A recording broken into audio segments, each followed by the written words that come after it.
Episode number 101 to 110।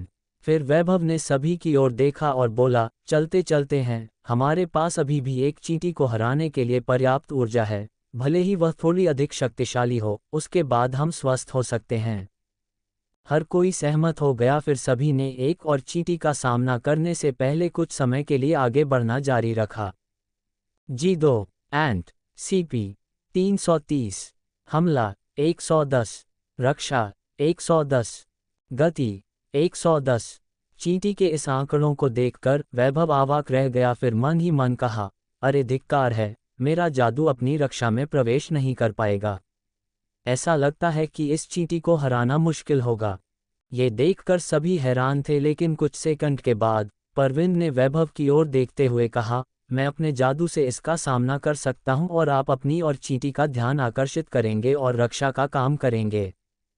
वैभव ने एक second के लिए सोचा, फिर मुस्कुराते हुए कहा, ठीक है, मैं रक्षा का काम करूंगा।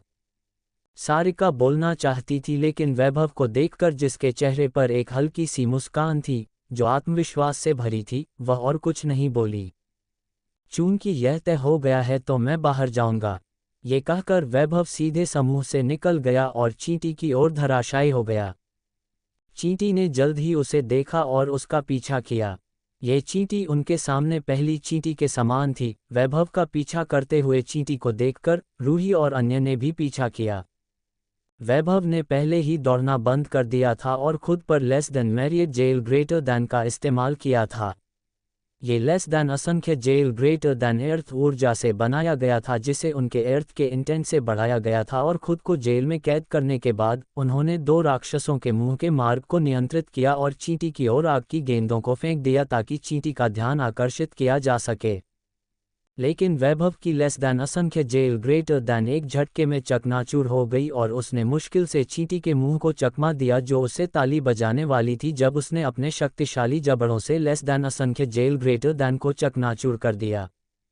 वैभव पर एक भारी दबाव आया, जिससे उसका हिलना डुलना मुश्किल हो गया। ये जितना मैंने सोचा था उससे कहीं अधिक कठिन है। उद्धरण। फिर वैभव तुरंत less than lightning aerial wings greater than का उपयोग किया, लेकिन महसूस किया कि उन्हें संचालित करने में बहुत परेशानी हो रही है। ध्वनि अवरोध क्या टूट रहा है? इस दबाव में शायद वह चींटी को भी मात न दे पाए। लेकिन फिर भी वैभव ने less than lightning aerial wings greater than और रूही के मंत्रों के साथ चींटी को चकमा दिया। इस समय रूही का मंत्र भी तैयार था। इस बार यह डार्क मेटल स्पीयर नहीं था, बल्कि उसके पास वुड के एलिमेंट से बना धनुष था और उसमें धातु से बना एक तीर था और उसमें डार्क एनर्जी थी। जोर से खींचने के बाद रूही ने चींटी के पेट की ओर तीर छोड़ा और उसके पीछे सारिका ने भी अपनी जादू कास्ट किया। चींटी, जो एक बार फिर से वैभव की ओर हमले करने जा रही थी, एक के बाद एक दोनों मंत्रों से मिल गई, जिससे चींटी जोर जोर से चिल्लाने लगी। फिर सारिका ने एक और मंत्र जारी किया। उसकी लाइटनिंग इन्फर्नो ऊर्जा के कारण चींटी गायब होने से पहले कुछ और सेकंड के लिए पीड़ा में चिल्लाने लगी।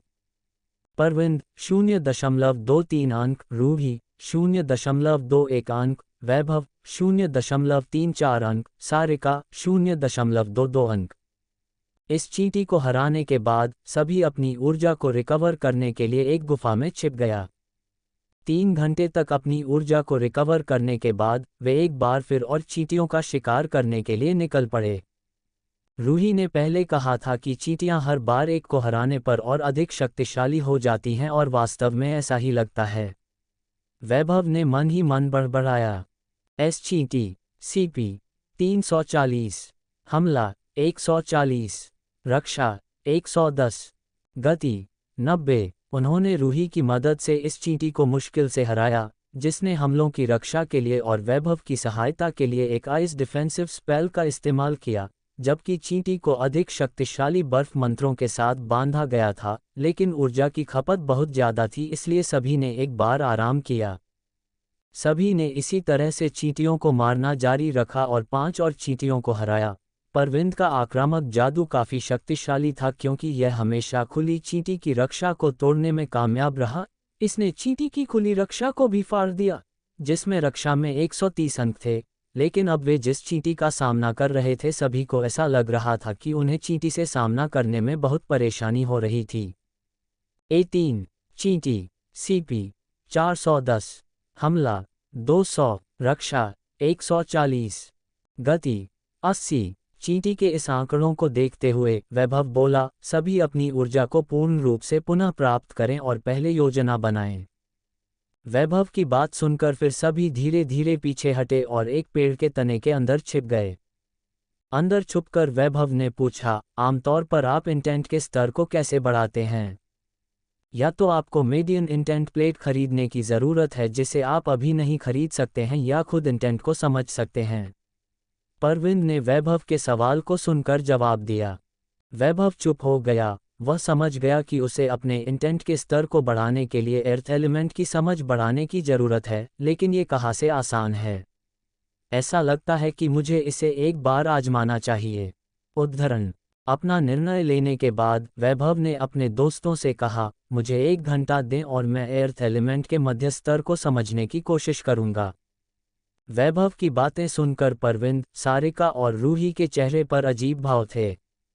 उनके हाव भाव को देखते हुए वैभव मुस्कुराया और बोला, क्या आप इस बात से हैरान नहीं हैं कि मैं आपके द्वारा बोले गए ट्रैश इंटेंट प्लेट्स का उपयोग करके अर्थ इंटेंट को कैसे समझ पाया? वास्तव में उन दोनों ने सिर हिलाया क्योंकि वे भी उत्सुक थे। वैभव की बातें सुनकर परविंद, सारिका और रूही के चेहरे पर अजीब भाव थे। उनके हाव भाव को देखते हुए वैभव मुस्कुराया और बोला, क्या आप इस बात से हैरान नहीं हैं कि मैं आपके द्वारा बोले गए ट्रैश इंटेंट प्लेट्स का उपयोग करके अर्थ इंटेंट को कैसे समझ पाया? वास्तव में उन दोनों ने सिर हिलाया क्योंकि वे भी उत्सुक थे। वास्तव में मैं अर्थ की इंटेंट को आसानी से समझने में सक्षम होने का कारण ये था कि मैंने कुछ रहस्यमय फल खाए थे जो उसी पैटर्न के थे जैसा मैंने पृथ्वी में देखा था, इसलिए इंटेंट प्लेट मैंने खरीदा था। उस समय मैंने सोचा था कि मैं सिर्फ चीज़ों की कल्पना कर रहा था क्योंकि मैं इंटेंट के अस्तित्व को नहीं जानता था, लेकिन अब मुझे पता है और मुझे लगता है कि अगर मैं कोशिश करता हूं तो मैं अर्थ के अगले स्तर के इंटेंट को समझने में सक्षम हो सकता हूं।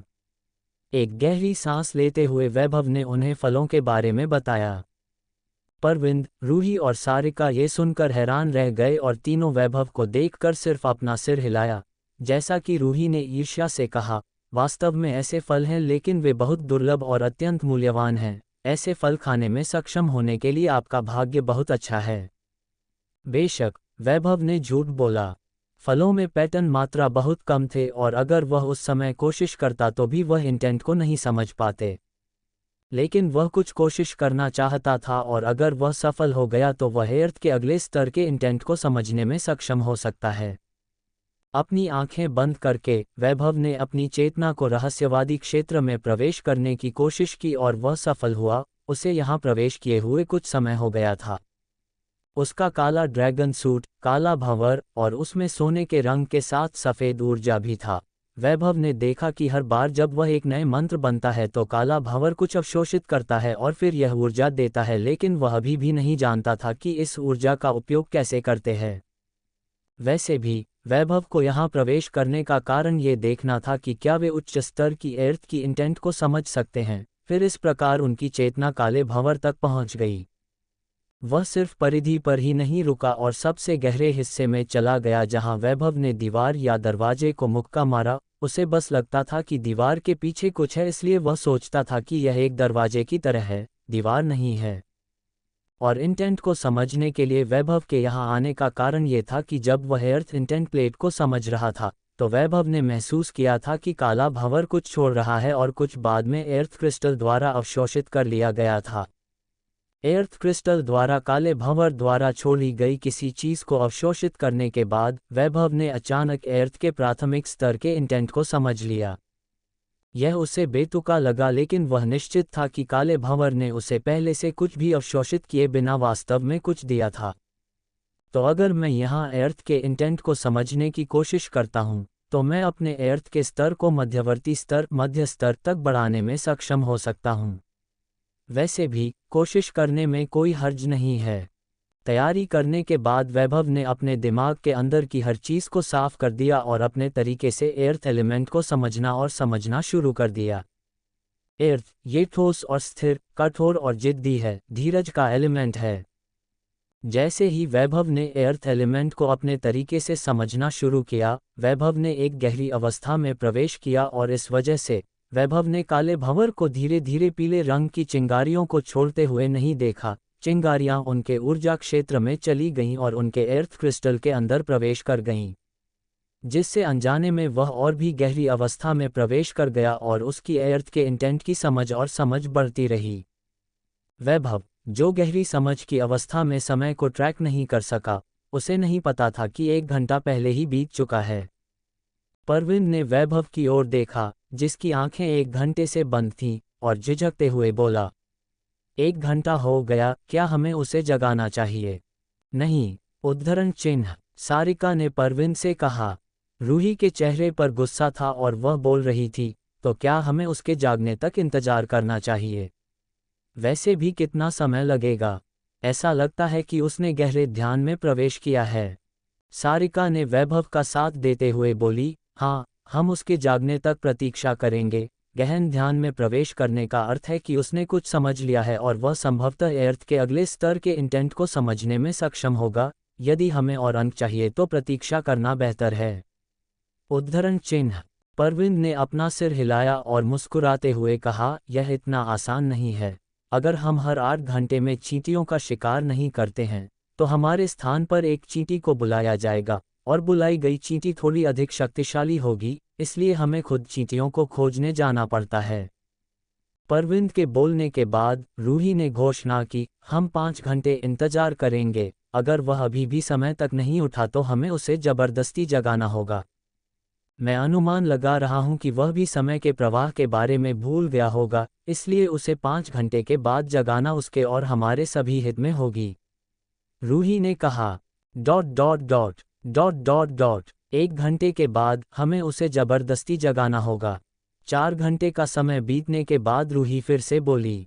सारिका ने रूही की ओर देखा, आपको ये हर घंटे कहने की जरूरत नहीं है। मैं बस... रूही की बात बीच में ही रुक गई क्योंकि उसने वैभव को अपनी आंखें खोलते हुए देखा था।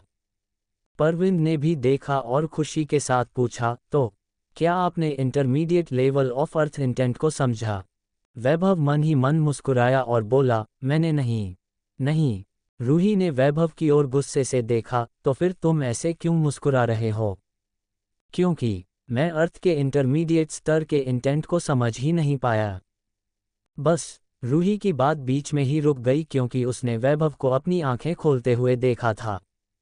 परवीन ने भी देखा और खुशी के साथ पूछा, तो क्या आपने intermediate level of earth intent को समझा? वैभव मन ही मन मुस्कुराया और बोला, मैंने नहीं। रूही ने वैभव की ओर गुस्से से देखा, तो फिर तुम ऐसे क्यों मुस्कुरा रहे हो? क्योंकि मैं अर्थ के इंटरमीडिएट स्तर के इंटेंट को समझ ही नहीं पाया। सारिका ने वैभव की ओर देखा और रोमांचक स्वर में पूछा, आपका मतलब है कि आप अर्थ इंटेंट के एडवांस लेवल को समझ सकते हैं? लेकिन जैसे ही सारिका ने बोलना समाप्त किया, परवीन ने अविश्वास के साथ अपना सिर हिलाया और कहा, ओरिजिन द्वारा बपतिस्मा लिए बिना एडवांस लेवल अर्थ इंटेंट को समझना असंभव है। मैं आपको सस्पेंस में नहीं रखूंगा। मैंने इंटरमीडिएट अर्थ का इंटेंट समझ लिया था, लेकिन उसके ऊपर मैंने इंटरमीडिएट फायर इंटेंट और इंटरमीडिएट एयर इंटेंट को भी समझा। वैभव ने कहा, यह कैसे संभव है? परवीन और रूही ने एक साथ कहा और जो कुछ सुना उसे सुनकर इतना चौंक गए कि लगभग वह गिर ही गए थे।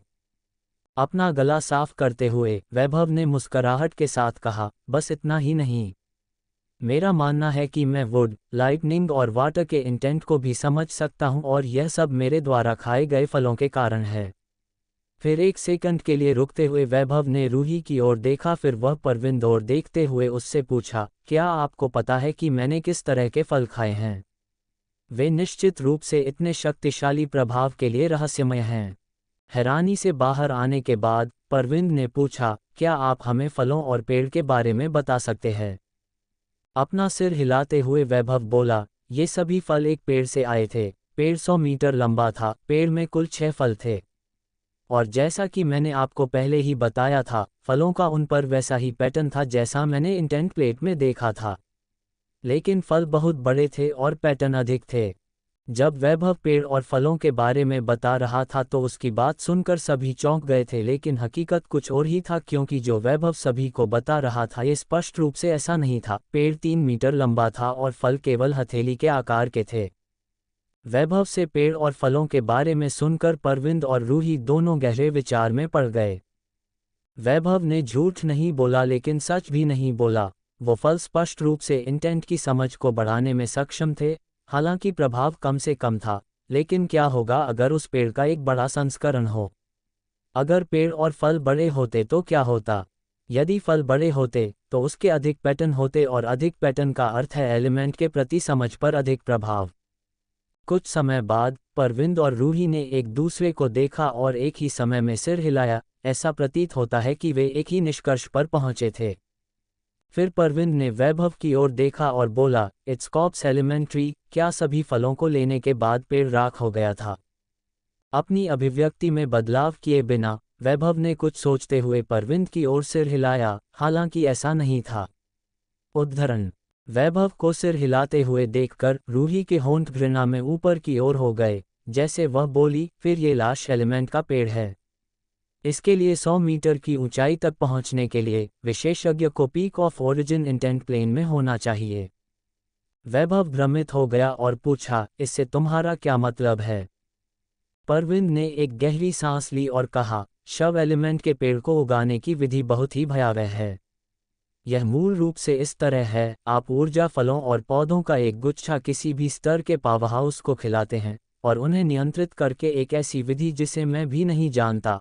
आप उसे उन चीज़ों को पचने नहीं देंगे बल्कि उन्हें अपने अंदर मिलाने और बढ़ने देंगे। फिर उसे जिंदा दफनाने के बाद उसकी सारी अभ्यास के साथ उसका शरीर पोषण बन जाएगा और एक पेड़ में बदल जाएगा। उद्धरण चिन्ह। उनकी बातें सुनकर वैभव और सारिका दोनों हैरान रह गए। लेकिन उस पद्धति को क्लस्टर यूनियन द्वारा प्रतिबंधित कर दिया गया था जिसमें बहुत पहले शीर्ष संगठन शामिल थे। यह वैभव ने मन ही मन बड़बड़ाया। वैभव का अवाक चेहरा को देखकर परविंद बोला, आपको इसके बारे में चिंता करने की ज़रूरत नहीं है।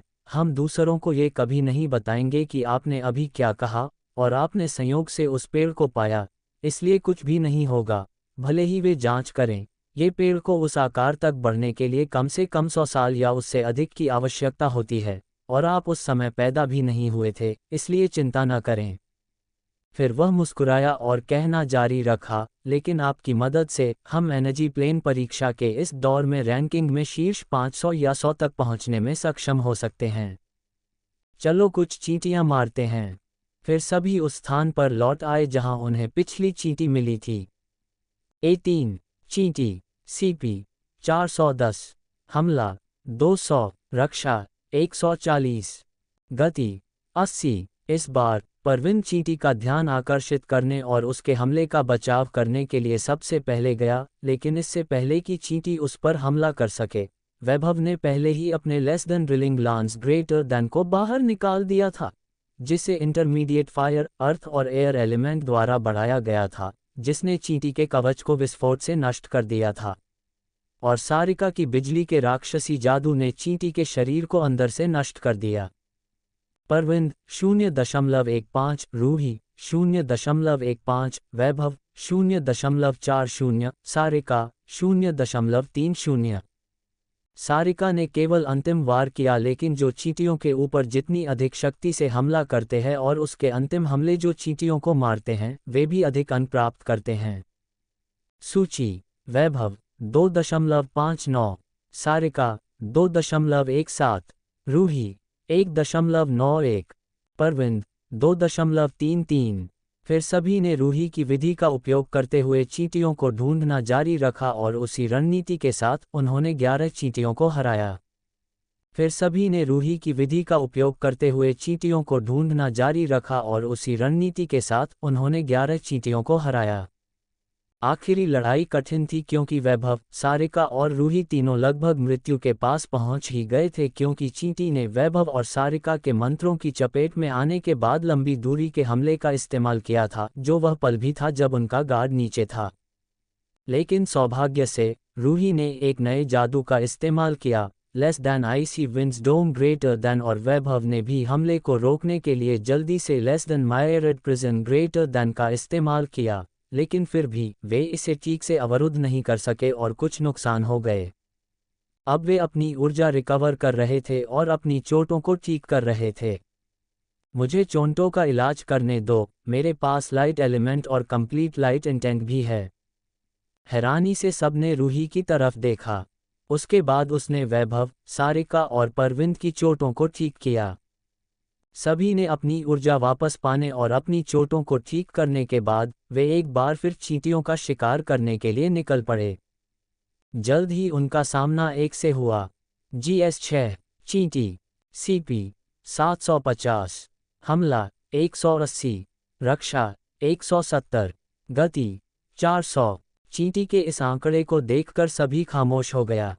ये पिछली चींटी की तुलना में CP में पूरी 150 की वृद्धि है जिसे हमने मारा था, उससे भी ज़्यादा इसकी गति है। ये बहुत असंतुलित है। चींटी के आंकड़े देखकर वैभव ने सभी से कहा। आहें भरते हुए परविंद बोला, चलो बस कोशिश करते हैं। मैं बाईं तरफ जा रहा हूं, तुम लोग जल्दी तैयार हो जाओ। ये कहते हुए वह रूही के साथ चला गया। चींटी ने उसे तुरंत देखा और फिर उसकी पीठ से पतले पंख खुल गए जिससे एक तेज भिनभिनाहट की आवाज़ सुनाई दी। उसके पंख सुपरसोनिक गति से फड़फड़ा रहे थे। तारानकन बज, तारानकन। और फिर चींटी सीधे परविंद के सामने आने से पहले गायब हो गई और उसे अपने बड़े बड़े 2 सींग से परविंद पर वार किया। यह इतना तेजी हुआ कि कुछ समझ में नहीं आया और जब तक उसे समझ आया तो बहुत देर हो चुकी थी और चींटी ने सीधे उसे मार डाला। उसे मारने के बाद चींटी ने सामने देखा जहां वैभव और अन्य खड़े थे। बधाई हो, आपने पहला दौर पूरा कर लिया है।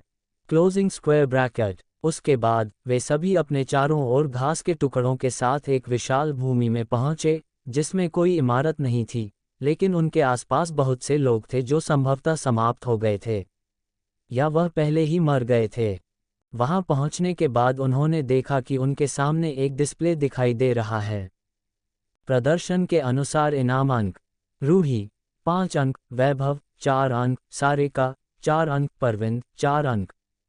Closing square bracket.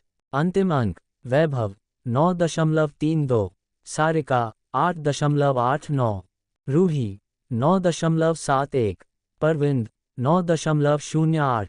उनमें से कोई भी आश्चर्यचकित नहीं था कि रूही ने अंतिम मूल्यांकन में 5 अंक प्राप्त किए क्योंकि फर्स्ट हरमिस्ट स्पेल जिसे वे छुपे हुए घूमते थे और उसके उपचार मंत्र उनकी यात्रा में बहुत उपयोगी थे। उस डिस्प्ले के बाद उनके सामने 4 अलग अलग डिस्प्ले दिखाई दिए। चूंकि आपने पहला दौर पूरा कर लिया है, आप एलिमेंटल गैलरी में परिवहन करना चुन सकते हैं और अपना इनाम चुन सकते हैं। Closing square bracket. Elemental gallery क्या है? रूही मुस्कुराई और अपनी आवाज में उत्साह के साथ बोली, यह एक बहुत अच्छी जगह है। इसमें कई तरह के पुरस्कार हैं, लेकिन आप इससे क्या प्राप्त कर सकते हैं यह आपकी किस्मत पर निर्भर करता है। ये कहकर वह देखने के लिए मुड़ी। वैभव और अन्य, मैं अपना इनाम लेने जा रहा हूं और हमें अगले दौर में इतनी अच्छी किस्मत फिर से नहीं मिल सकते हैं। इसके बाद वह गायब हो गई। परविंद ने भी बोलने से पहले वैभव और सारिका की ओर मुड़ा, फिर मुस्कुराते हुए कहा, पहला दौर हमेशा 100 साल का होता है और इसे रिवार्डिंग राउंड माना जाता है। इसमें कोई भी समाप्त नहीं होता है, लेकिन ये दूसरे दौर के लिए अलग होगा। प्रतिभागियों को हटा दिया जाएगा अगर वे इसे पास नहीं करते हैं तो सावधान रहें। जहां तक एलिमेंटल गैलरी का सवाल है, आपको इसे स्वयं देखना चाहिए। इतना कहने के बाद उसने वैभव और सारिका को विदाई दी, फिर गायब हो गया। ये देखकर कि दोनों गायब हो गए, वैभव बोला, हमें भी जाना चाहिए और देखना चाहिए कि इस तथाकथित एलिमेंटल गैलरी में क्या है। इसलिए एक दूसरे को सिर हिलाकर वे दोनों भी गायब हो गए क्योंकि उन्हें भी एलिमेंटल गैलरी में ले जाया गया। 1 सेकंड के बाद वैभव के विभिन्न आकृतियों के पत्थरों से भरे विशाल स्थान पर पहुंचते ही दृश्य बदल गया। पत्थरों के आकार 1 मीटर से 2 मीटर तक भिन्न थे और उनमें से प्रत्येक के अलग अलग आकार के थे। प्रतिभागी वैभव, आपके पास पुरस्कार के रूप में एक पत्थर चुनने के लिए 30 मिनट का समय है। प्रत्येक पत्थर में एक ही वस्तु होती है।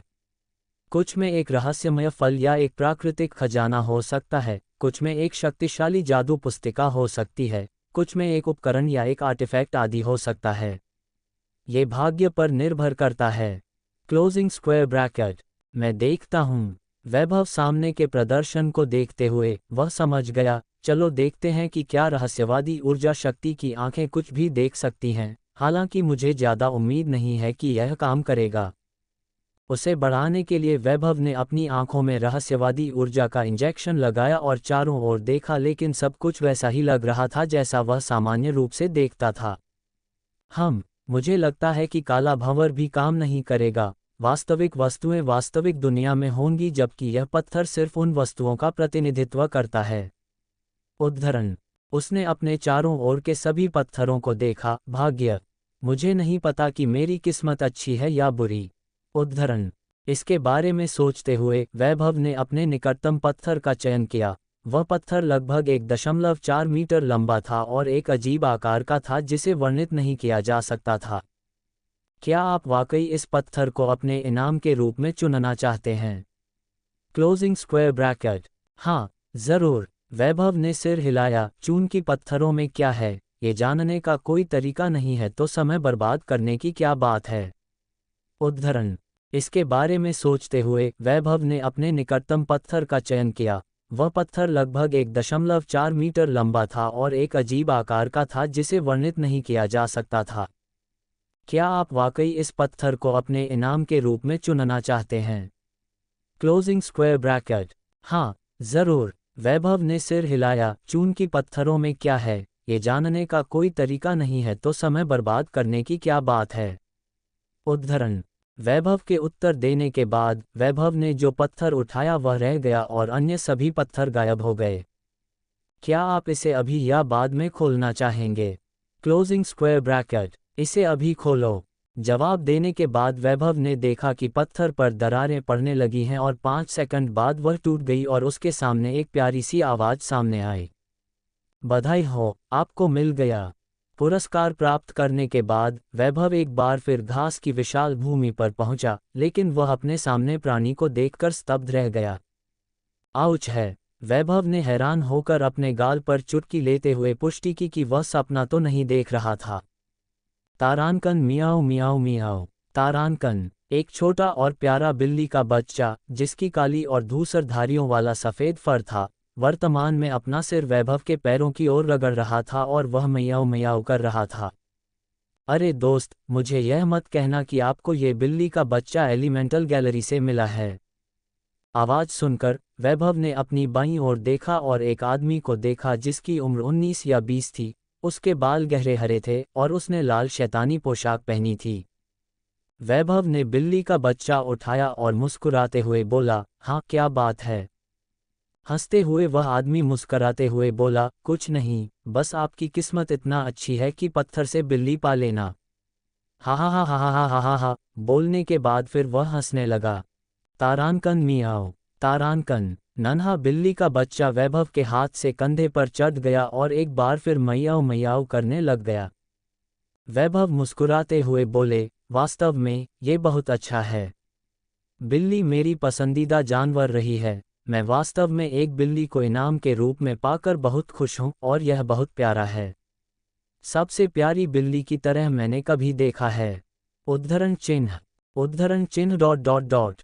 क्या आप गंभीर हैं? लोग एफिनिटी फल या गोलियां, शक्तिशाली वर्तनी नियमावली और कलाकृतियां प्राप्त कर सकते हैं, लेकिन आपको बस एक बिल्ली मिल गई है। क्या आपको थोड़ा सा भी निराशा नहीं हुआ है? वह आदमी उलझन में बोला, फिर मन ही मन विचार किया, क्या उसे निराश नहीं होना चाहिए?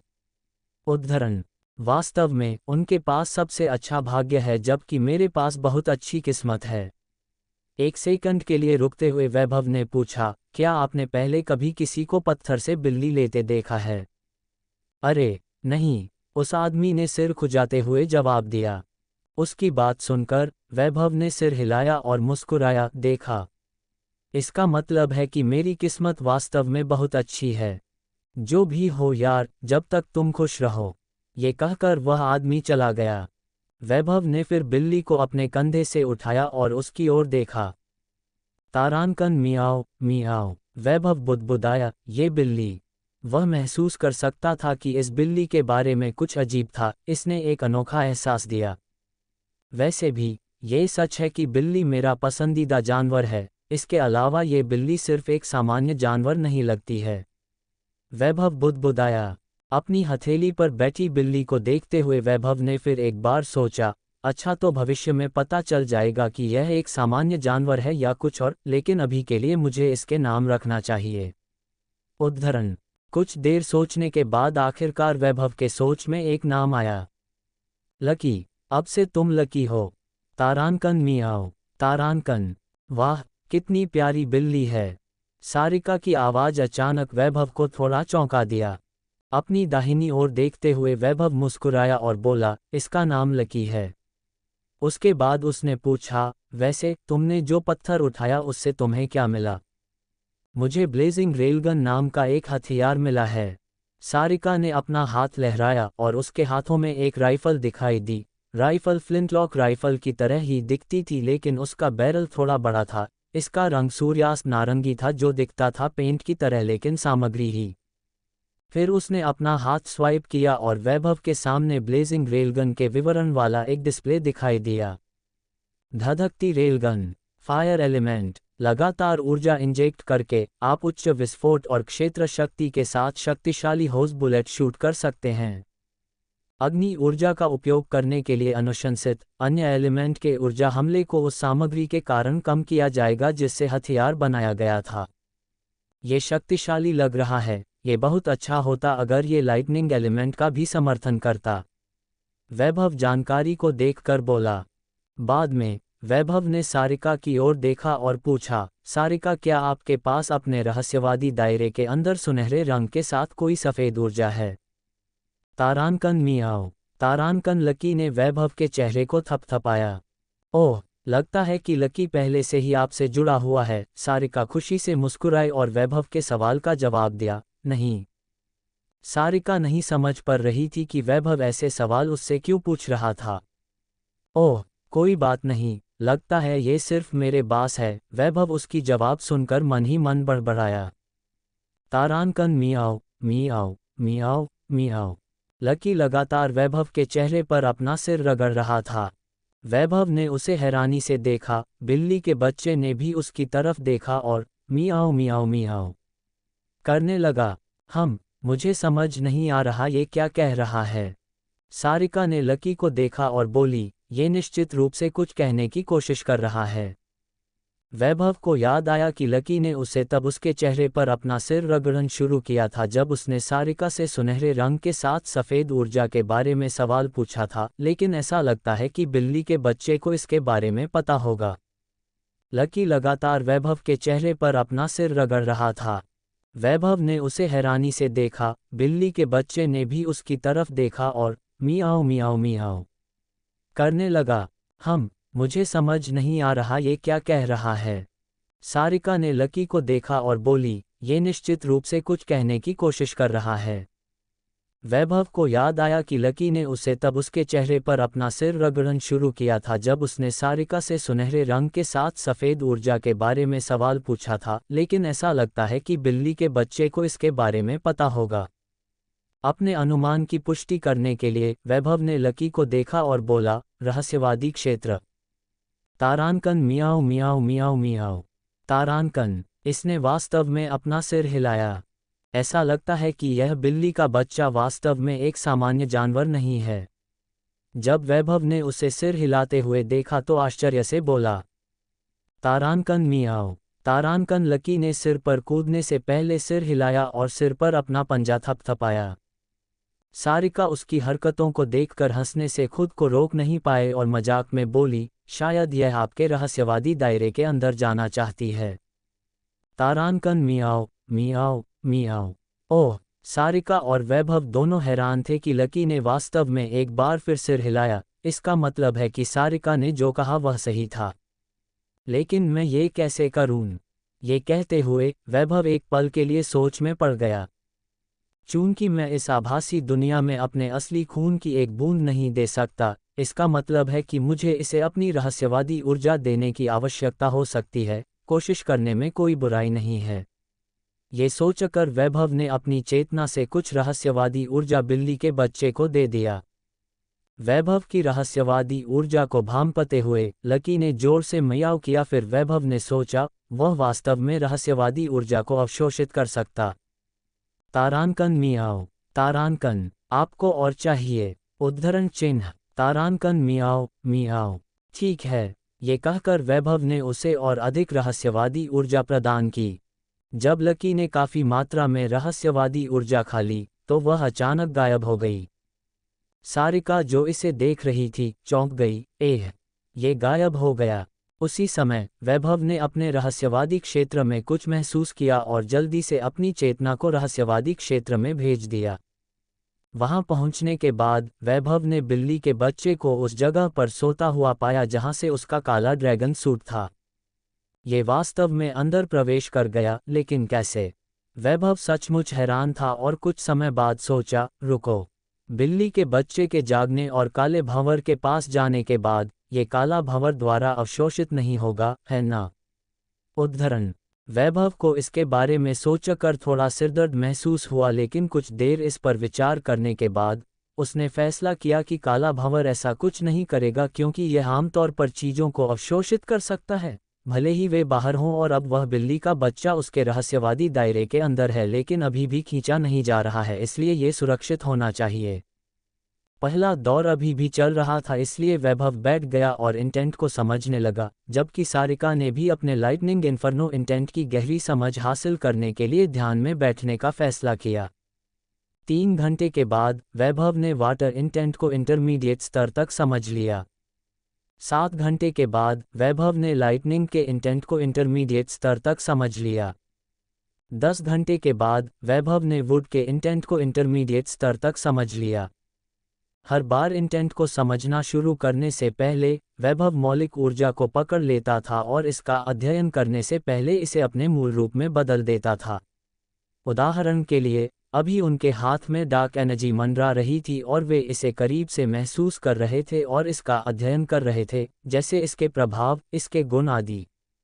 1 घंटे तक इसका अध्ययन करने के बाद वैभव ने अपनी आंखें बंद कर लीं और अपनी चेतना को भंवर के सबसे गहरे हिस्से में भेज दिया, इससे पहले कि वे डार्क एलिमेंट की अपनी समझ के अनुसार डार्क इंटेंट को समझने लगे। 2 घंटे के बाद वैभव डार्क इंटेंट के प्राथमिक स्तर को समझ लिया और 4 घंटे के बाद डार्क इंटेंट के इंटरमीडिएट स्तर को समझ लिया। वैभव एडवांस लेवल को समझना जारी रखने की भी कोशिश की, लेकिन परविंद सही था।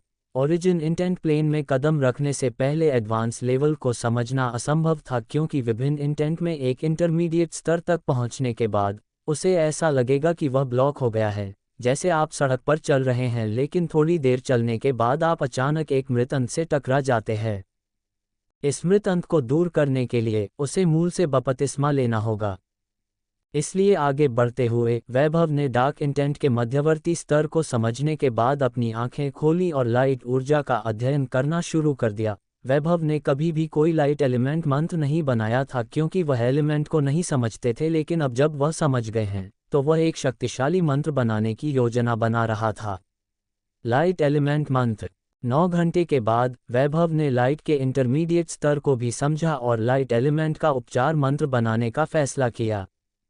उपचार मंत्र सीधा है, लाइट ऊर्जा में ही उपचार गुण होते हैं और उसे केवल ऊर्जा की संपीड़न दर और ऊर्जा की मात्रा को नियंत्रित करना होता है। उसने निश्चय किया कि मंत्र मोड के रूप में होगा, छोटा लाइट ऊर्जा की एक केंद्रित मात्रा के साथ होता है, इस प्रकार इसका नाम less than healing modes greater than होगा। लाइट एलिमेंट की अन्य विशेषता ये थी कि इसमें डार्क एलिमेंट को छोड़कर अन्य एलिमेंट के खिलाफ उच्च प्रतिरोध थी, लेकिन ये डार्क एलिमेंट के खिलाफ भी अच्छी तरह से काम करता था। संक्षेप में, डार्क और लाइट दोनों एलिमेंट एक दूसरे के दास थे। उसने निश्चय किया कि मंत्र मोड के रूप में होगा, छोटा लाइट ऊर्जा की एक केंद्रित मात्रा के साथ होता है, इस प्रकार इसका नाम less than healing modes greater than होगा। लाइट एलिमेंट की अन्य विशेषता ये थी कि इसमें डार्क एलिमेंट को छोड़कर अन्य एलिमेंट के खिलाफ उच्च प्रतिरोध थी, लेकिन ये डार्क एलिमेंट के खिलाफ भी अच्छी तरह से काम करता था। संक्षेप में, डार्क और लाइट दोनों एलिमेंट एक दूसरे के दास थे। लाइट और डार्क दोनों ऊर्जाओं का अध्ययन करने के बाद वैभव ने पाया कि लाइट एलिमेंट में डार्क एलिमेंट को छोड़कर अन्य एलिमेंट के खिलाफ उच्च प्रतिरोध है, जबकि डार्क एलिमेंट में लाइट एलिमेंट को छोड़कर अन्य एलिमेंट को कमजोर करने का प्रभाव है। अपनी आंखें खोलते हुए वैभव ने सोचा, अब मैंने fire, wood, earth, water, lightning, darkness और लाइट के मध्यवर्ती इंटेंट को समझ लिया है और जिन्हें समझने के लिए छोड़ दिया गया है वे हैं विंड इंटेंट और स्पेस इंटेंट। उदाहरण, फिर वैभव ने अपने रहस्यवादी दायरे के अंदर मिस्टिक एनर्जी का उपयोग करके बनाई गई टाइम वॉच को देखा और पाया कि 26 घंटे बीत चुके हैं। ठीक है, चलो आशा करते हैं कि जब तक मैं स्पेस के इंटेंट को समझना समाप्त नहीं कर लेता तब तक दौर जारी रहेगा, लेकिन मुझे पहले विंड के इंटेंट को समझना चाहिए क्योंकि मुझे लगता है कि स्पेस के इंटेंट को लाइट के इंटेंट को समझने में लगने वाले समय से भी अधिक समय लगेगा। उदाहरण, ये निश्चय करने के बाद वैभव ने विंड शक्ति को निकाल लिया और उसका अध्ययन करने लगे। 3 घंटे के बाद वैभव ने विंड इंटेंट के एलिमेंट्री लेवल को समझ लिया और इंटरमीडिएट लेवल तक पहुंचने के लिए कॉम्प्रिहेंशन जारी रखा। लेकिन इस समय आकाश में एक बड़े प्रदर्शन के साथ हर जगह एक घोषणा गूंज उठी। पहला दौर आधिकारिक रूप से समाप्त हो गया है, दूसरा दौर 1 घंटे के बाद शुरू होगा। Closing square bracket. वैभव ने घोषणा सुनी और सोचा, लगता है कि यह अभी के लिए छोड़ना होगा क्योंकि मैं 1 घंटे में विंड के बीच के स्तर को समझ नहीं पाऊंगा। उदाहरण, इस घोषणा को सुनकर सारिका ने भी अपनी आंखें खोल दीं। सारिका की ओर देखते हुए वैभव ने पूछा, क्या तुम्हें कोई लाभ हुआ?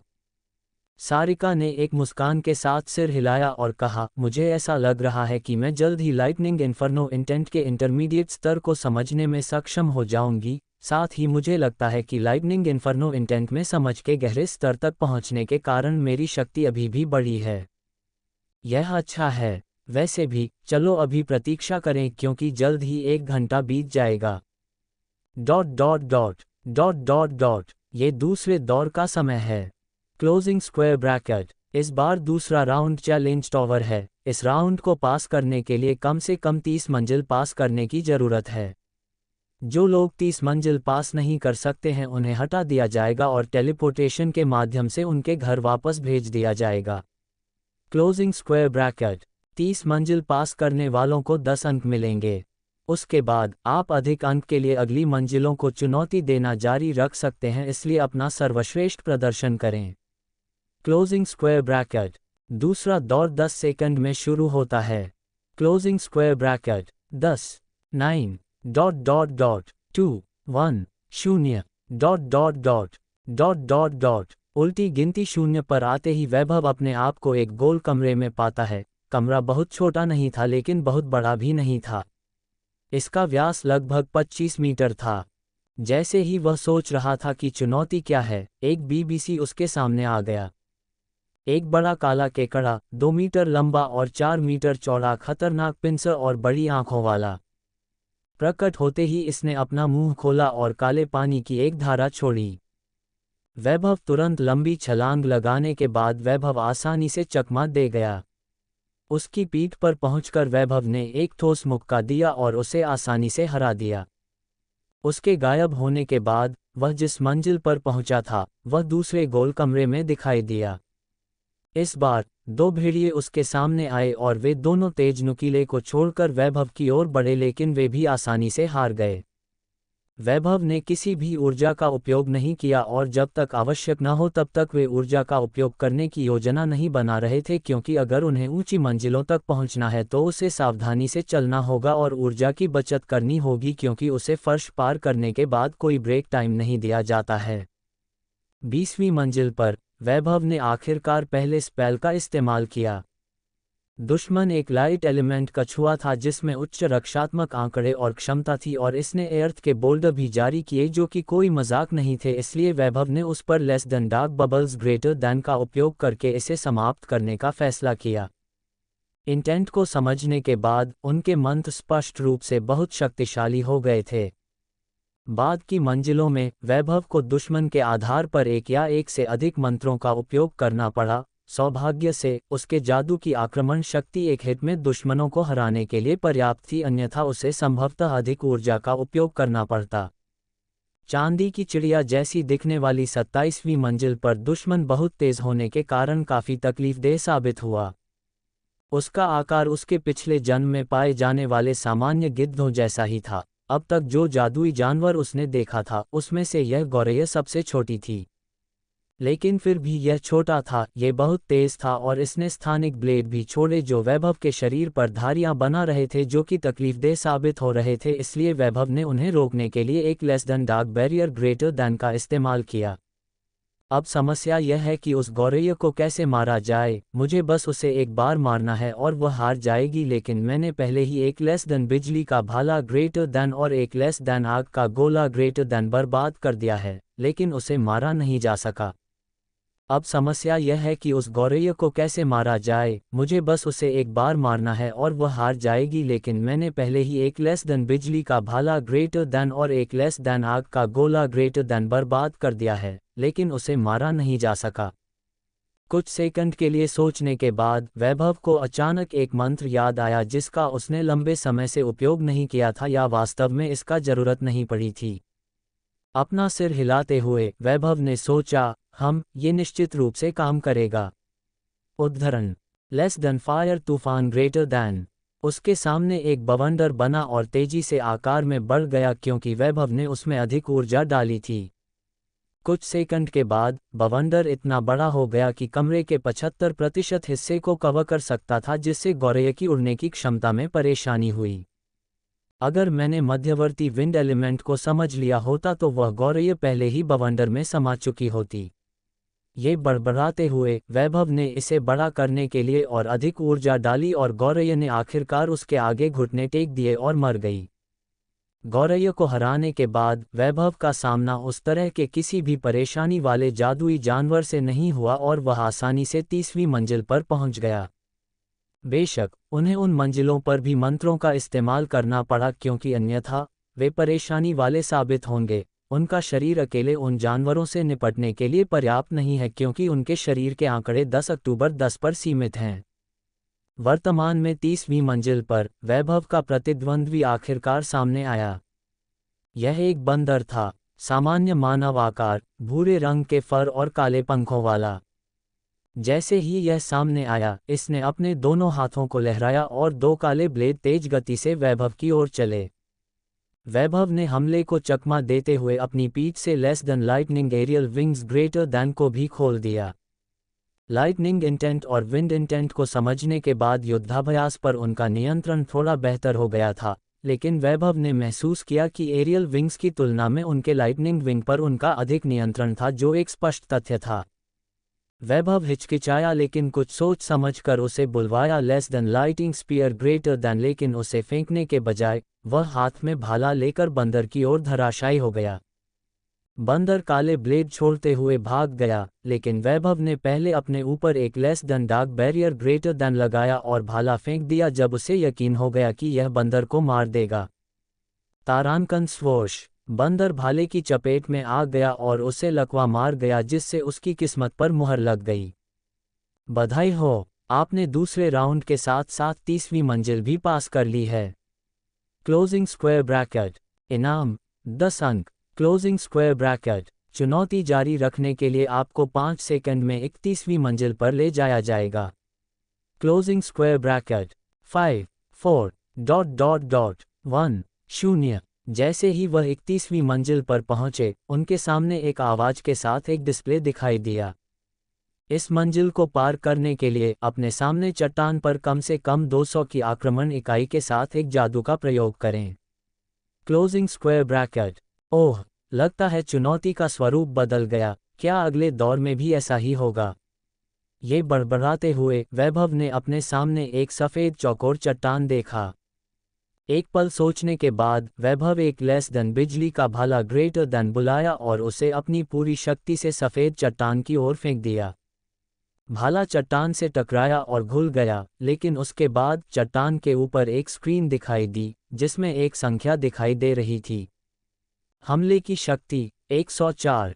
समझा। इसके बाद फिर वैभव ने less then drilling lance greater than बनाया और उसे बड़े सफ़ेद पत्थर की ओर फेंक दिया। तारांकन श्रीबम, हमला शक्ति 200 जोड़। बधाई हो, आपने 31वीं मंजिल पार कर ली है। इनाम 1 अंक। ओह, 0.1 अंक सीधे। 31वीं मंजिल से गुजरने के बाद वैभव 1 अंक प्राप्त करके हैरान रह गया। ... इसके तुरंत बाद वह 32वीं मंजिल पर पहुंच गया। कृपया अपना सबसे शक्तिशाली रक्षात्मक मंत्र बनाएं और उन हमलों का सामना करें जो 10 सेकंड में आप पर किए जाएंगे और आपको केवल एक रक्षात्मक मंत्र का उपयोग करने की अनुमति है। क्लोजिंग स्क्वायर ब्रैकेट 10 9 ... क्या मुझे less than dark barrier greater than या less than myriad jail greater than का उपयोग करना चाहिए? उद्धरण 5 4 ... कोई बात नहीं, मैं सिर्फ एक less than light barrier greater then बनाऊंगा क्योंकि लाइट एलिमेंट अन्य एलिमेंट के हमलों को बेहतर ढंग से झेलने में सक्षम होगा, लेकिन उसे डार्क एलिमेंट के खिलाफ परेशानी होगी। कुछ सेकंड के लिए सोचते हुए वैभव ने फैसला किया, मैं less than light barrier greater then के साथ जाऊंगा। 1 आने वाले हमले 1 मिनट के लिए हमलों का सामना करें। वैभव ने अपने चारों ओर एक मोटा less than light barrier greater then बना लिया था। जब उसने आने वाले हमले के बारे में सुना तो उसने अपनी आधी से अधिक लाइट ऊर्जा इस बाधा में डाल दी थी। रात के 12:59 तारांकन बूम। एक आग का गोला उसके पीछे से less then light barrier greater then में लग गया। उसके ठीक बाद उसके बैरियर पर आसमान से बर्फ के टुकड़ों की बारिश हुई। ठीक इसी तरह विभिन्न एलिमेंट के कई हमले बैरियर से टकराते रहे।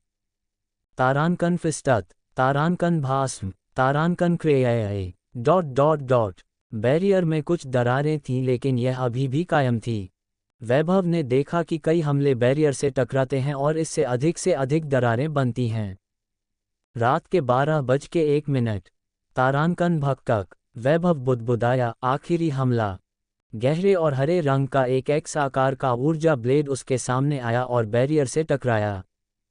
तारांकन /फसस। दरारें बहुत बढ़ गईं और उसका बैरियर टूटने की कगार पर था। परंतु बधाई हो, आपने 32वीं मंजिल पार कर ली है। इनाम 1 अंक। Closing square bracket. ओह, यह अच्छा है कि मैंने लाइट ऊर्जा का उपयोग करने से पीछे नहीं हटे। वैभव अपना पसीना पोंछते हुए कहा। मंच से गुजरने के बाद मंजिल ऊपर उठी और वह 33वीं मंजिल पर पहुंचे।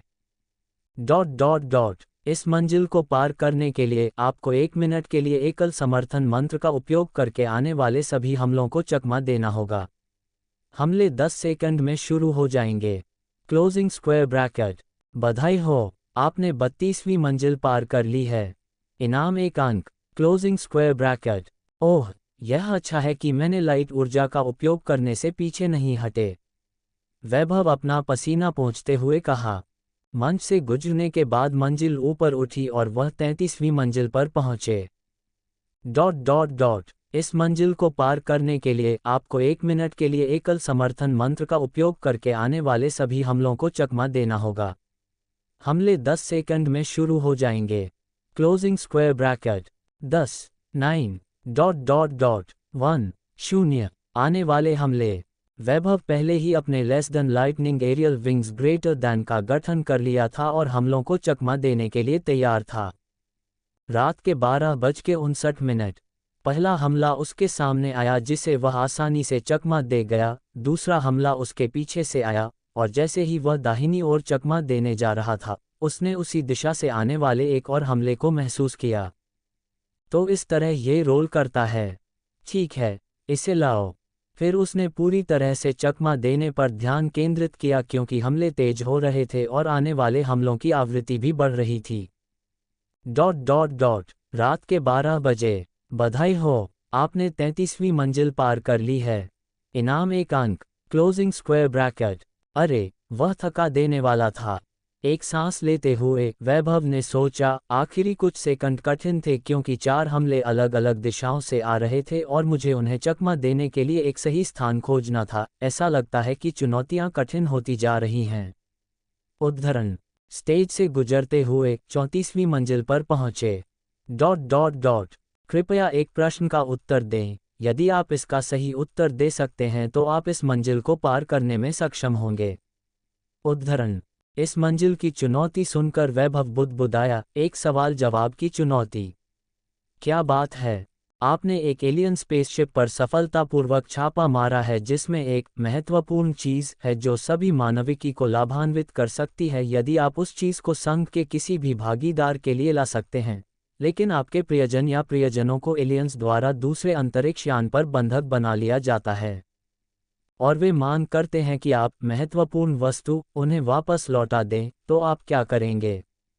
क्या आप महत्वपूर्ण चीज़ को क्लस्टर यूनियन में वापस देंगे या अपने प्रियजन या प्रियजनों के बदले में महत्वपूर्ण चीज़ वापस एलियन जहाज में वापस करेंगे? Closing square bracket. प्रश्न को देखकर वैभव मुस्कुराया। तो यह इस प्रकार का प्रश्न है। यहाँ मैंने सोचा कि प्रश्न उस जानकारी से संबंधित हो सकता है जिसके बारे में मुझे जानकारी नहीं है। उद्धरण। अपना गला साफ करते हुए वैभव ने उत्तर दिया, मेरा उत्तर है आप 34वीं मंजिल को पास करने में विफल रहे हैं, लेकिन चूंकि आपका उत्तर भी एक संभावना और साहसिक था, इसलिए आपको पुरस्कार के रूप में 10 अंक प्राप्त होंगे। Closing square bracket. क्या अगर मेरा जवाब मुझे 10 अंक दिलाने के लिए पर्याप्त है तो आप मुझे पास कर दें? उसके ठीक बाद घास के मैदानों पर वापस आते ही उनके सामने नज़ारा बदल गया। पॉइंट शॉप 42.47 अंक। वैभव ने पॉइंट्स को देखा और पॉइंट शॉप खोली। पॉइंट शॉप के पेज 2 पर आइटम पेज 1 के आइटम के समान थे, लेकिन पेज 2 के प्रत्येक आइटम में उनके नाम के आगे स्टार थे। सार पर बातचीत करने वाली गोली, नीले कमल की निकानी तलवार, जल आश्रय स्लेट, संघनन गेट निर्माण गोली, ... पृष्ठ 2 पर वस्तुओं की कीमत 20 अंक से लेकर 100 अंक तक थी और अधिकतम स्टारे भी 2 थे। सबसे महंगी वस्तुएं निश्चित रूप से इंटेंट स्लेट्स और कलाकृतियां थीं। वैभव बस उन वस्तुओं को देखा और कोई भी खरीदने की योजना नहीं बना रहा था, इसलिए उन वस्तुओं को देखने के बाद वह मध्यस्थता में बैठ गया और विंड के बीच के स्तर को समझने लगा। कौन जाने कब तक, एक घोषणा गूंज उठी। दूसरा दौर आधिकारिक रूप से समाप्त हो गया है और अंतिम दौर 2 घंटे के बाद शुरू होगा। Closing square bracket. वैभव ने अपनी आंखें खोलीं और सोचा, 2 घंटे। मेरे लिए विंड इंटेंट के इंटरमीडिएट स्तर को समझने के लिए यह मुश्किल से पर्याप्त होना चाहिए क्योंकि मैं इसे पहले से ही हासिल करने के बहुत करीब हूँ। फिर उसने सारिका की उपस्थिति को देखा और मुस्कुराया और उसकी ओर अपना सिर घुमाया। वह कुछ समय के लिए यहाँ थी लेकिन मुझे परेशान नहीं किया क्योंकि मैं ध्यान में था। उद्धरण। सारिका वैभव को अपनी ओर देखते हुए उत्सुकता से पूछा, आपने कितनी मंजिलें चढ़ी? वैभव ने सिर हिलाया और असहाय स्वर में उत्तर दिया, मैं 34वीं मंजिल को पार करने में विफल रहा लेकिन उन्होंने मुझे मेरे उत्तर के लिए 10 अंक दिए। मुझे नहीं पता कि वे उस निष्कर्ष पर कैसे पहुंचे। उन्होंने मुझे विफल कर दिया लेकिन मुझे 10 अंक दिए, यह अजीब है ना? उद्धरण चिन्ह। फिर उसने सारिका से पूछा, तुम्हारे बारे में क्या? सारिका ने मुस्कुराते हुए कहा, ब्लाज़ोल्ड फ्लावर से विरासत में मिले लगभग सभी मंत्रों का उपयोग करके मैंने मुश्किल से 30वीं मंजिल को पार किया और उसके बाद मेरी ऊर्जा में कमी आ गई थी और जो ब्लेजिंग रेलगन मुझे पत्थर से मिला था, यह एक अच्छा हथियार था लेकिन ऊर्जा की खपत के कारण टावर ऑफ चैलेंज में उपयुक्त नहीं था। सौभाग्य से मेरी लाइटनिंग इन्फर्नो एनर्जी के कारण 31वीं मंजिल की चुनौती आसान थी, लेकिन मैं 32वीं मंजिल को पास नहीं कर सका क्योंकि लाइटनिंग इन्फर्नो एनर्जी पर कम चलने के कारण मेरा रक्षात्मक मंत्र लेस देन ब्लेजिंग डोम ग्रेटर देन सभी हमलों का सामना नहीं कर सका। फिर सारिका ने चिंता में सोचा, मुझे उम्मीद है कि मैं तीसरा राउंड भी पास कर सकती हूँ। सारिका वैभव की ओर देखा जो उसे एक मुस्कान के साथ देख रहा था। तुम क्या सोच रहे हो? वैभव ने सारिका को देखकर पूछा जो चकित थी जैसे कि वह कुछ सोच रही हो। सारिका ने सिर हिलाया और बोली, कुछ नहीं। वह फिर मुस्कुराए और वैभव से कहा, मैं बस सोच रही थी कि दुकान से क्या खरीदूं। मैं तीसरे दौर के लिए खुद को मजबूत करना चाहती हूँ। ओह। वैभव एक अच्छे दोस्त होने के नाते सारिका की वर्तमान शक्तियों को मजबूत करने के तरीकों के बारे में सोचने लगा। सारिका ने सिर हिलाया और बोली, कुछ नहीं। वह फिर मुस्कुराए और वैभव से कहा, मैं बस सोच रही थी कि दुकान से क्या खरीदूं। मैं तीसरे दौर के लिए खुद को मजबूत करना चाहती हूँ। ओह। वैभव एक अच्छे दोस्त होने के नाते सारिका की वर्तमान शक्तियों को मजबूत करने के तरीकों के बारे में सोचने लगा। वैभव ने पहले उसके आंकड़ों को देखा और उसके बाद वैभव ने कहा, ब्लाज़ोल्ड फ्लावर के कारण आपके पास सभी प्रकार के पर्याप्त मंत्र हैं, और जहां तक ऊर्जाओं का सवाल है, आपकी फायर, लाइटनिंग, वाटर और लाइटनिंग का हेल हमारे यहाँ ठीक होने के बाद पूर्ण हो सकता है। इसलिए वर्तमान में आप जिस एकमात्र क्षेत्र में सुधार कर सकते हैं वह है आपका शरीर। उसके बाद वैभव ने सुझाव दिया, मुझे लगता है कि आपको पॉइंट शॉप के पेज 1 से उन गोलियों को खरीदना चाहिए और अपनी ताकत और ऊर्जा शक्ति को 10 तक लाना चाहिए। वे प्रत्येक गोलियां 5 अंक का हैं ताकि आप इसे भी खरीद सकें। सारिका ने सहमति में अपना सिर हिलाते हुए कहा, मैं भी यही सोच रही थी। जितना हो सके खुद को मजबूत करने के लिए अंकों का उपयोग करना सबसे अच्छा है ताकि मैं अंतिम दौर में पास होने की संभावना बढ़ा सकूं। उसके बाद सारिका ने 2 गोलियां खरीदी और ध्यान में बैठने से पहले उन्हें खा लिया और वैभव ने भी इंटरमीडिएट स्तर के विंड इंटेंट को समझना शुरू कर दिया। फिर उसने अपनी चेतना को ब्लैक वर्लपूल के अंदर बैठने दिया। कुछ घंटे पहले कप्तान के कार्यालय के अंदर। मेरा जवाब है कि चून की महत्वपूर्ण बात उनके लिए भी बहुत महत्वपूर्ण है, इसलिए मैं उनसे मांग करूंगा कि वे मुझे अपने जहाज में लाने के बाद महत्वपूर्ण चीज़ के साथ खुद को उनके द्वारा हिरासत में लेने की अनुमति देने के बदले में अपने प्रियजनों को रिहा कर दें। मैं उन्हें नष्ट कर दूंगा और महत्वपूर्ण बात को भी क्लस्टर यूनियन में वापस लाऊंगा। Closing square bracket. कैप्टन के चेहरे पर मुस्कान थी जैसा उसने सोचा। उस बच्चे का जवाब निश्चित रूप से दिलचस्प था, या तो वह अज्ञानी है या मूर्ख, लेकिन उसका जवाब पर्याप्त ताकत, क्षमता और साहस के साथ संभव है। उद्धरण। फिर उन्होंने हाथ फैलाकर कहा, इन बच्चों के जवाब पढ़ने में हमेशा मजा आता है। कोई और अपरंपरागत जवाब हो तो बताओ। आखिरकार यह अंतिम दौर का समय है। Closing square bracket. इस दौर को पास करने वालों को मैजिक ऑफ स्टॉर्स अकादमी में नामांकित किया जाएगा और उन्हें शक्ति और ज्ञान प्राप्त करने का मौका मिलेगा। Closing square bracket. अंतिम दौर सबसे सरल दौर है, लेकिन साथ ही साथ सबसे महत्वपूर्ण भी है। Closing square bracket. गोल की विशिष्ट सामग्री एक रहस्य होगी, लेकिन दौर को पारित करने की कुंजी शक्ति या ज्ञान नहीं है। बस इतना ही। सबको शुभकामनाएं। अंतिम दौर 10 सेकंड के बाद शुरू होगा। ऐसे रहस्यमय दौर के बारे में सुनकर लोग हैरान रह गए और इसके बारे में बात करने लगे। इतना रहस्यमय। उस दौर की सामग्री क्या होगी जिसमें शक्ति या ज्ञान की आवश्यकता नहीं होती है? वास्तव में मुझे ऐसा लगता है। वैभव और सारिका भी चौंक गए। चलो आशा करते हैं कि यह बहुत हास्यास्पद नहीं होगा। सारिका ने बुदबुदाया और सोचा, चूंकि इसके लिए शक्ति या ज्ञान की आवश्यकता नहीं है, क्या वे हमारे चरित्र की जांच करेंगे या मानसिकता? उद्धरण। वैभव ने सारिका के साथ सहमति में सिर हिलाया और एक मुस्कान के साथ बोला, चलो बस अपना सर्वश्रेष्ठ करते हैं। 2 1 0 ... जैसे ही 0 हुआ सब कुछ अंधेरा हो गया।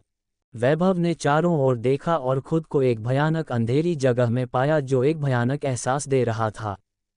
करे क्रे क्रे कर। जैसे ही वैभव पर एक भयानक दबाव आता है तो उसे एक कर्कश ध्वनि सुनाई देता है। फिर उसके चेहरे पर पसीना आने लगा था और उसकी आंखों में भ्रम और थोड़ा सा भय की मिश्रित भावनाएं आ जाती है। यह उपस्थिति क्या खूनी है। मेरे पैर मेरे नियंत्रण के बिना जेली में बदल रहे हैं। वैभव ने अपना सिर हिलाया और बिना किसी डर के अपनी आंखें साफ कर लीं, लेकिन वह हिल नहीं सकता था क्योंकि उसका शरीर बहुत खतरनाक महसूस करने के कारण उसके नियंत्रण से बाहर हो गया था। वह अपने पीछे कुछ महसूस कर सकता था, इसलिए उसने मुड़ने की पूरी कोशिश की और जब उसने आखिरकार अपना चेहरा दूसरी तरफ कर लिया, यह क्या बिल्ली है? उसने जो झटका और धड़कन महसूस की उसका वर्णन नहीं किया जा सकता क्योंकि उसने अपने सामने प्राणी को देखा था। जीव का अंडाकार आकार था जिसके पूरे चेहरे पर अनगिनत आंखें थीं और उसके शरीर पर असंख्य जाल थे। उसके मुंह से कर्कश आवाज आई जो किसी चीज को तोड़कर खा रही थी। वैभव का शरीर उस विपथन को देखकर सबसे पहले डर महसूस कर रहा था और जब उसने ध्यान से देखा तो उसे आश्चर्य हुआ और वह उस वस्तु को पहचान गया जिसे वह खा रहा था। वह एक ग्रह। उद्धरण। वैभव जो कुछ भी देख रहा था उसके बीच की दूरी बहुत अधिक थी, इसलिए वैभव इसे तुरंत नहीं पहचान सका। लेकिन अंडाकार आकार का जीव जिसके शरीर पर अनगिनत जाल हैं और चेहरे पर अनगिनत आंखें थीं, वह एक ग्रह खा रहा था। ये ग्रह उसके मुंह के अंदर एक गोल संगमरमर की तरह लग रहा था और कुछ ही मिनटों में इसे खा लिया गया। वैभव धीरे से शांत हुआ और सोचा, तो तीसरा राउंड क्या है? इस जीव को ग्रह खाते हुए देखना। उद्धरण। इस खतरनाक उपस्थिति में उसने पहले ही अपने शरीर पर नियंत्रण पा लिया था। इस दौर को पास करने के लिए क्या करना होगा?